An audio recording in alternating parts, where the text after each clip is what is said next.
What causes burnout? And how can we stop it before it gets started?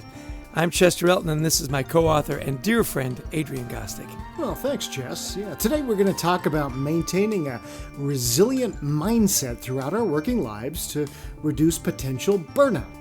As always, we hope the time you spend with us will help remove the stigma of anxiety and mental health in the workplace and your personal life. And with us today is our new friend, Dr. Marie-Hélène Pelletier, a workplace mental health expert, psychologist, advisor, and speaker. MH holds a PhD and an MBA and brings a mix of business and clinical expertise to the groups that she works with.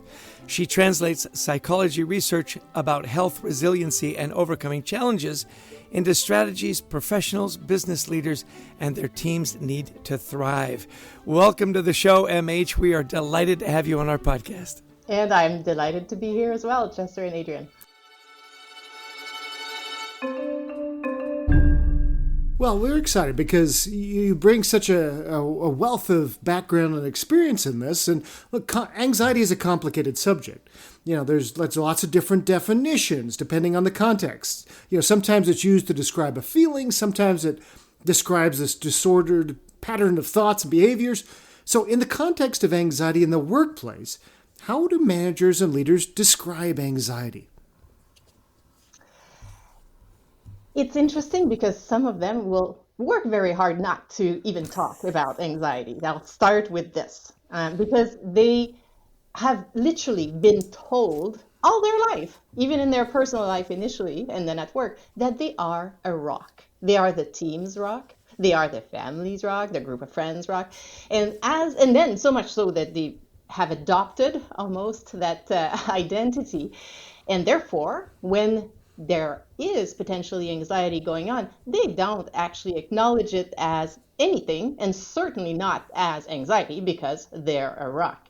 So I'll start with this. But if they were to go a couple of notches further until the pain is a bit more present, until the signs are a bit more felt, then they'll usually think of it in their head as normal pressure, normal tension. Again, trying to minimize it. It comes with the territory almost for a lot of professionals and leaders. Understandably, right? We can understand it. But then as it becomes more, amazingly, back to your point, Chester, about the sort of overall mental health stigma that we're trying to decrease, when it keeps going further, instead of getting to a point of acknowledgement, they then just say, I'm a wreck. They go to the other hand. So they go from rock to wreck. And there's no in between. In their head, no, until we talk more about it. But initially, that's how they think about it. Excellent. Something we've noticed about workplace anxiety is how effective this idea of resilience can be at really helping people overcome their anxiety and the negative effects that can have on them.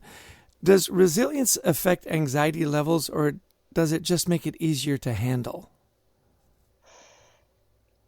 That's a great way to position that question. I think I'd probably say both, because one of the ways to think about anxiety, and I know you two talk about this a lot, but one of the ways to think about it in the simplest way, in a way that often my business clients get, is to think of it just in terms of supply and demand, and that ratio being very off, where the demands are way bigger in amount, quantity, or overall pressure than the supply they can bring. We can talk about how we do that and what represents demand. That's another problem sometimes. But that's how the anxiety comes, right? And so as we're building our resilience over here, we're in effect increasing our supply, which is not, here's the other trap for most professionals and leaders, it's not an immunity to feeling anxiety.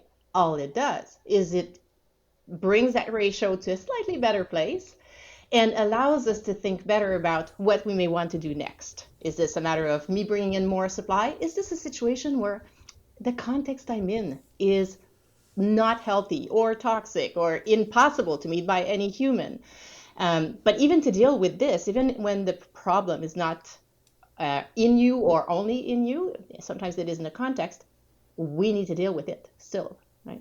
So building that resilience helps, that overall equation. So it's an interesting one because this week I'm going to go speak to, I think, a few hundred physicians, and you think about resilience. This is a really resilient group.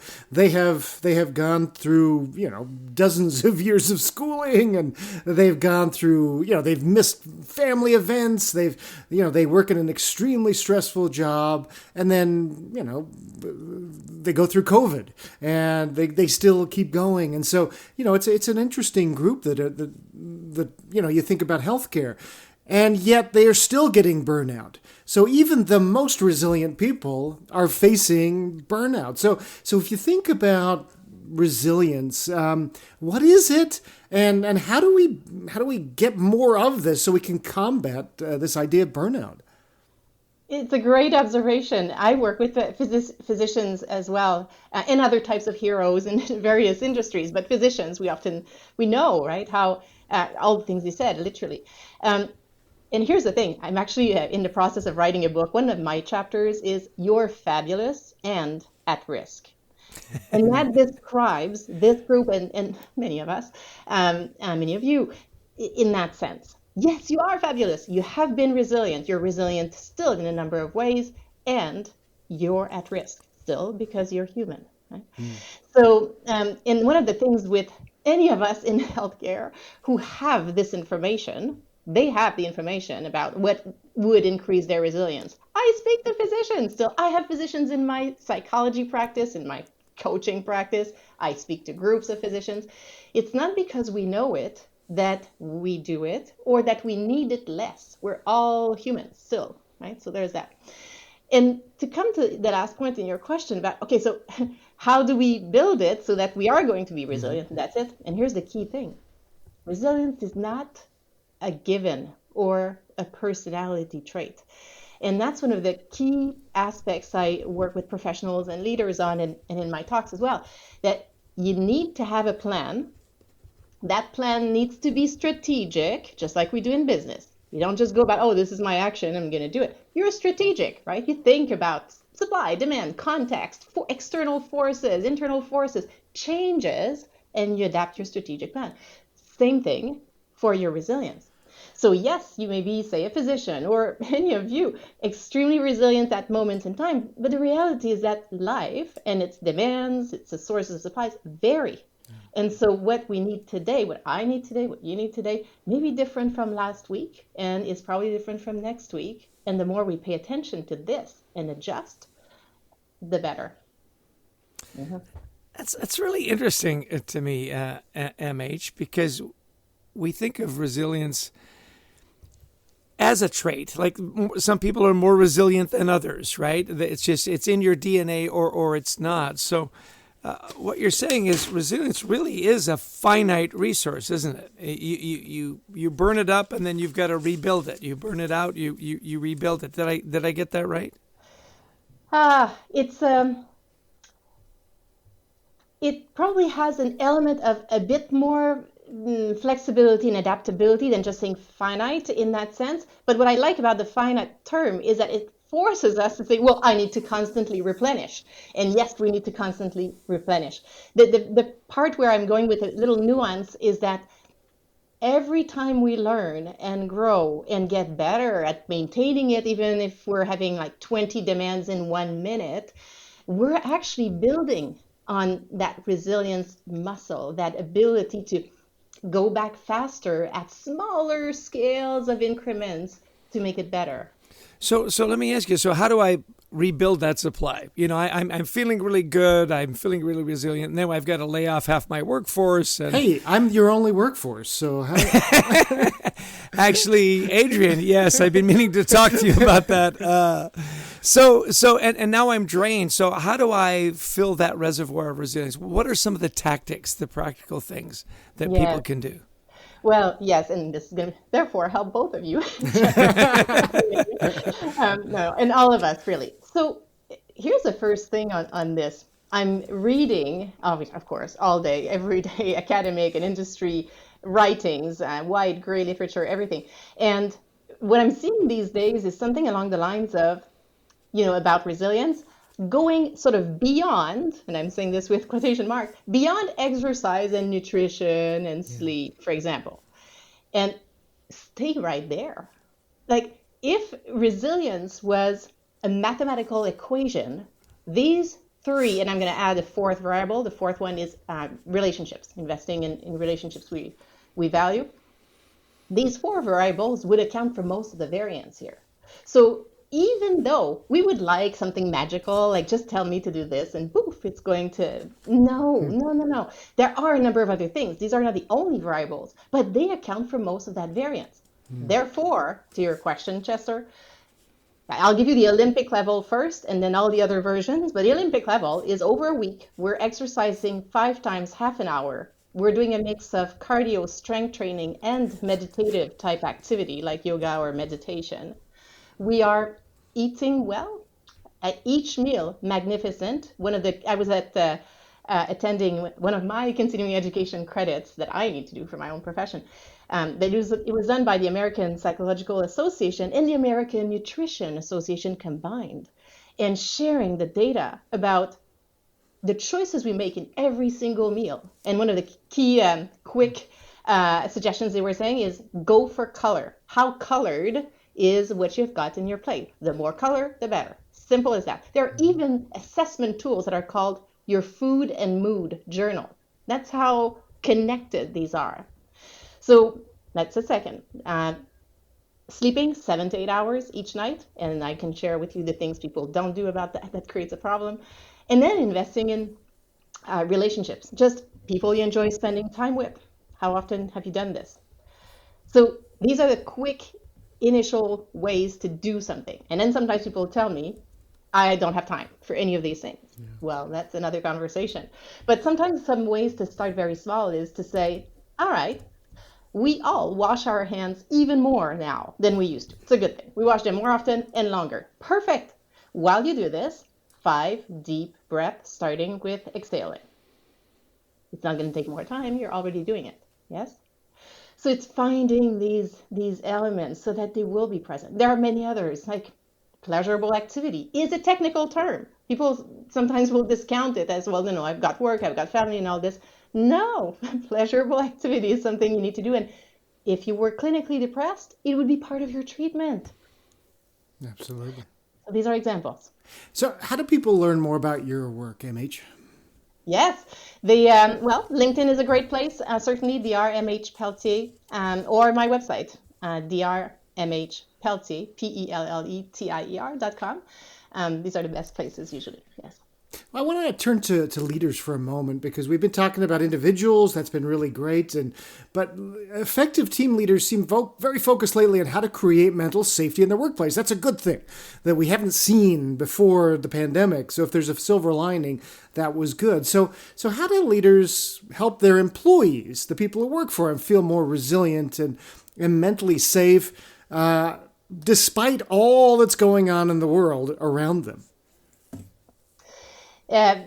Fabulous conversation, because when we think of resilience in general, in the work context particularly, we want to think about the individual, and that's probably why you started there. You're completely right. This is where we need to start.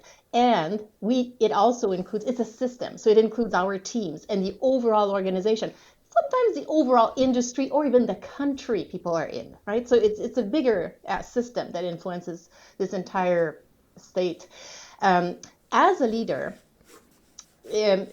in supporting our overall team's mental health and resilience, you're right. A good direction is to think about psychological safety.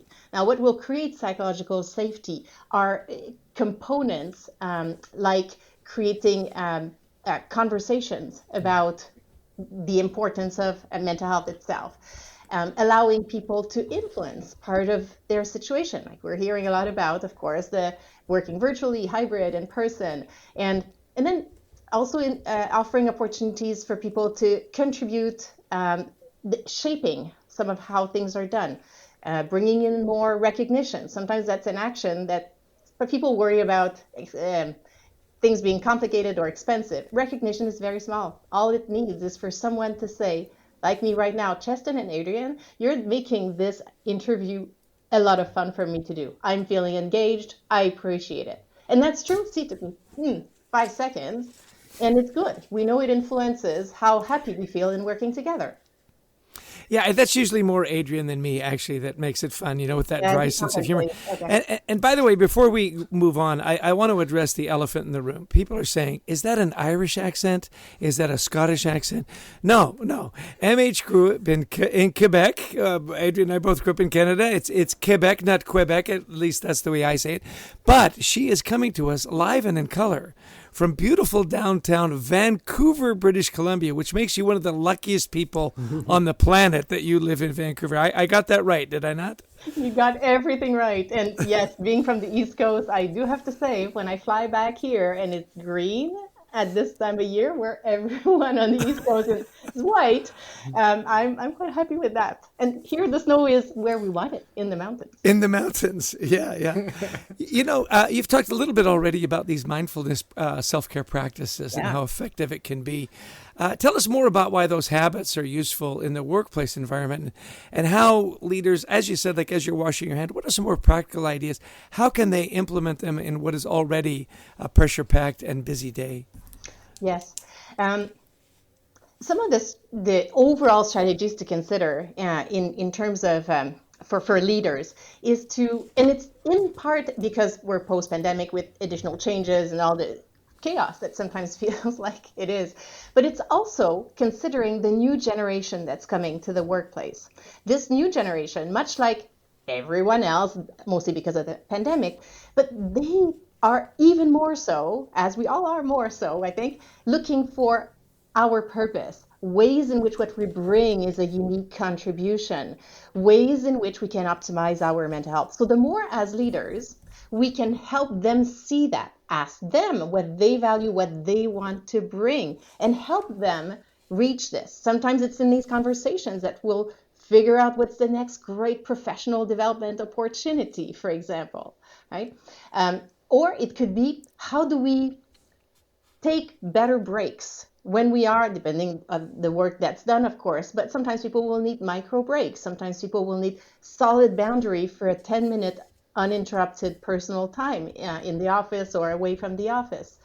I would say the potentially most useful guideline is for the leader to ask more questions than ever and listen more than ever for what each individual, I know it's more work, I know it's different from before, no choice. If you don't do it, you're not going to keep your people. It's going to be hard to attract the younger generations and keep them, and even keep the ones you have now. So the higher level direction would be this. And then you can involve the group, back to involvement and influence that I spoke about earlier. Sometimes it could be in the team meeting saying, let's figure out together how on our general, once a month, whatever the frequency is, meeting, we're going to take turn and bring a 2-minute section of a podcast, maybe yours, or a video on YouTube, whatever, that spoke to them in terms of supporting their mental health, for example. We share this, we have a conversation, we go. Could be as simple, if you have even less time, as a leader, you bring to your team an example of one of the resources that we all here in this organization have access to. Are we aware of what's the phone number for our employee and family assistance program? If we were to consult a psychologist and get reimbursed, how does that work? Conversations like this, simple, to the point, normalizing, back again to your comment about decreasing the stigma, and you're contributing to an overall culture where, we can talk about this, we do, it's normalized, we are proactive, probably because of all this, using the resources, and overall building even more resilience and maintaining it, which then could make a lot of people want to stay. Excellent. Well, what are some of your personal practices? You've given us your big 5 or the big 4 to do. So what works for you? We know that every individual is just a little different. Yes. Well, the first thing I'll say is that, number one, I try to practice what I preach. And, and part of what I preach is being flexible on this, because that's the reality. Again, speaking about professionals and leaders, I'm a professional and a leader. And so, yes, there are days where being on the West Coast and working a lot with different time zones on the planet, and I'm a morning person, thankfully, but some days are like extreme lark level, right? And so that means, no, I'm not going to have my half hour in this moment. Well, one of the things that I say, and we know from research on habits, is it's much better to maintain a very small portion of something than to just not doing it. My phrase for this is anything is better than nothing. Yeah. So, what that could look like for me is, all right, instead of my half hour, I'm doing 4 minutes of my exercises in the house, not outside. I'm doing 4-minute yoga, and I'm breathing 5 as opposed to doing my 11-minute meditation. So it's just all scaled down, but it's not zero. It's there. And as soon as I can, tomorrow, following day, I'm back. So it's, for me, I think what helps overall the most is trying to do all this, sometimes with more success than others, again, well, human. But the flexibility is, I think, perhaps my secret weapon. I love that idea too. Yeah, don't beat yourself up if you're not getting your full meditation, workout, sleep in, etc. Move on and start again. This has been such a great conversation, MH. So you've been studying mental health, anxiety, etc. a long time. If you had just, elevator ride up to tell us something important that you want us to take away and our listeners to take away, what would that be? Can I say two? Absolutely. Yeah. No, sorry. So one thing, I'm telling you this one because so many people I work with click with it fast, is especially when we're feeling anxious, try to separate the probability from the possibility. And because sometimes we're anxious because we're worried about something catastrophic happening, right? And we think that the likelihood of it happening is very high, and therefore we get very anxious. And if we just try to tell ourselves it's going to be fine, no, we know it may not be fine, so it doesn't work. But if instead you say, yes, is this a possibility that whatever, I'll get fired? Sure, right? It's a possibility. Is it probable? No. There is a way these things happen. We have not had these conversations so far. And so the likelihood is actually fairly low. Now we're resetting, yeah? So that's one. But the second thing is stay curious. Curious about all the ways every day that you can maintain as much supply building habits, if I can use that language, such that, back to something we've talked about today, we're constantly nourishing it. And that way, that habit becomes a bit more regular, and we're ensuring that even though the demands go up and down, we're always feeding it, we're always adding. And by staying curious, you'll find good ideas. That is such great advice. Thank you so much. Our guest today has been Marie-Hélène Peltier. She's a doctor, a psychologist. She studies. She is a speaker. So if you're looking for a great speaker, you can't see her like Adrian and I can, but she is energetic. She is engaging. She is more fun than you should be allowed. Look her up and book her for your conference. This has been so much fun to talk with you. I do have one last question, as Adrian says. With me, it always comes back to hockey. So are you a Canadian fan or have you converted to be a Vancouver Canuck hockey Canadian. Les habitants. C'est magnifique. Hey, listen, thanks so much for being on our podcast. You've been beyond delightful. Thanks, MH. Oh, it was an absolute pleasure. Thank you to you both. Well, Chess, terrific thoughts here from, an expert in mental health, really telling us some things that push our thinking a little bit here. So tell me what you took away. We've heard this a lot. I thought it was a great refresher that so often we feel like we've got to be the rock. Yeah. We've got to be the one that everybody comes to. We can't have any flaws. We can't ever be anxious. We can't be the one that's asking for help. And I think that was a great reminder that we translate it, right? We say, I'm not anxious. It's just the pressure of the job, and we minimize it rather than addressing it. That was a great reminder for me. And I thought so too. And that, this idea of you're fabulous and at risk, because we tend to feel like, oh, he or she or they have anxiety or they don't. But no, we're all at risk. And, you and I, we've had moments of, while we may not have an anxiety disorder, we have moments throughout our careers where we have felt overwhelming anxiety that's affected our lives. And so what she talked about was this idea of resilience. in a way, you have to fill the bucket back up when it gets drained. Yeah, that it's not a trait, it's a plan. Yeah. You're not born with it. It's not innate. You have to figure it out.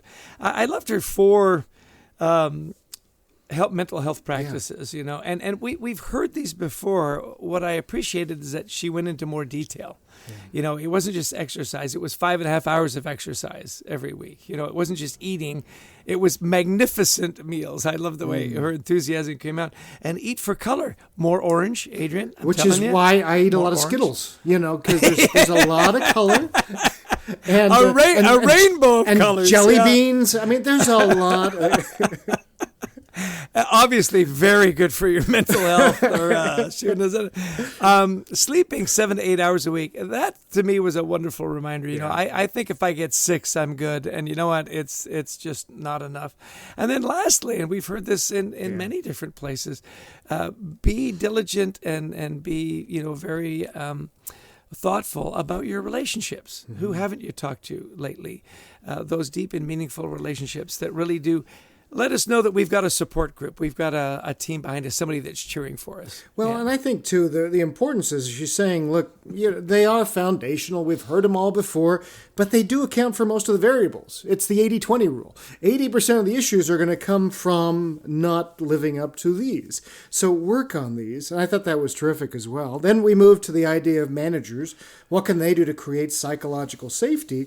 Again, these are things we've talked about in our book, Anxiety at Work, but they're so foundational. Create conversations about mental health. And like she said, is there a little 30-second, 2-minute YouTube or podcast that you could play to the group and say, here's how this impacts me and my thinking about it. I love that. Opportunities to shape how they do their work, giving people a voice. And finally, this idea of recognition. I don't know if you've ever thought about that, Jess? Yeah, that struck me too. Sorry, I'm still having a hard time getting over the rainbow of Skittles as a mental health practice that would actually work. The recognition piece, it takes you no time to say thank you. It takes you no time to say, hey, great job. And then she said, take your micro breaks, as a leader, just a little break to listen, just a little break to decompress. And lastly for me was she said, look, I know these are the 4 things you should do. And if you can't get in 5.5 hours, that's okay. Yeah. Get in 20 minutes. If you can't do 30 minutes of yoga, do 4 minutes of yoga. I really like when she said about meditation. If you can't do 30 minutes, I do 30 seconds, which is right when I start to get anxious when I do my meditation, is right after that 30-second break. I thought her advice was great. Any last thoughts from you? The last one would be this idea, and there's so much in there. Listen again. How we manage the new generation, etc. But the last one was when you're feeling anxious, separate possibility from probability. Really good. Yeah. That's a really good thought. We've heard that in different ways, but I like the punchiness of what MH is saying there, because and this is also for leaders to be able to talk with their people. They may be worrying and get them to trust you. Get them to open up. What is it that you're afraid of? I'm afraid of losing my job. Okay. As she said, well, there's a process we go through before we fire anybody here. And it's usually weeks and months of coaching. And so you will know if you're ever going to get into the, you reduce the probability. Yeah, it's possible. But there's a whole process that goes on here. So you're helping your people and you're helping yourself as well. It's great takeaways. Yeah, and stay curious, be curious and look for different ways. Well, a special thanks, a little bit of recognition, as MH recommended to us, to our producer, Brent Klein, who makes these podcasts sound so wonderful, and to Christy Lawrence, who helps us find amazing guests. And of course, to all of you who listen in to our podcast, we're really grateful for your time. If you like the podcast, please share it. We'd also love you to visit thecultureworks.com. That's thecultureworks.com for some free resources. And we love speaking to audiences around the world on culture, teamwork, resilience. So give us a call. We'd love to talk to you about your event. Yeah, and if you've been paying attention, you'll never look at a bag of Skittles the same way again when it comes to mental health. Hey, listen, we really appreciate your time. Share this podcast with friends and family. We are mission-driven in helping to reduce anxiety in the workplace, and we hope you have a wonderful rest of your day full of great mental health.